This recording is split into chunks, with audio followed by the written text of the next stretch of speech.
Welcome to Not Milk Never Milk. Subscribe if you're lactose intolerant. In this video, I will explain how to play Call of Duty Warzone Mobile with a PS4 controller. First, make sure your PlayStation 4 controller has enough battery life.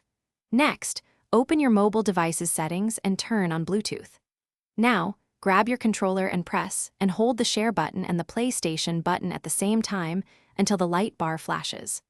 On your phone, select Wireless Controller from the available devices to complete the pairing process. It's a quick and easy setup. Once your controller is paired, open Call of Duty Warzone Mobile.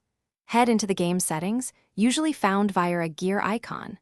Look for the controller section, which allows you to customize your button mapping. You can fine-tune your aiming sensitivity and even toggle aim assist to your preference.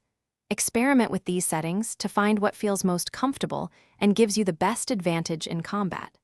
A personalized setup makes a big difference. To truly enhance your Warzone mobile experience, consider a few key optimizations.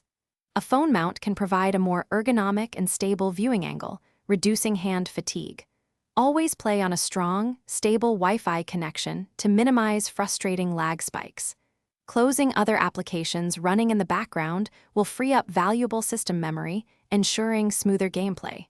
Finally, spend some time in the game's practice modes to master your new controller setup. Encountering issues? Don't worry, troubleshooting is usually straightforward. If your controller isn't pairing, try restarting both your PlayStation 4 controller and your mobile device. Sometimes, simply forgetting the device in your phone's Bluetooth settings and repairing can resolve the problem.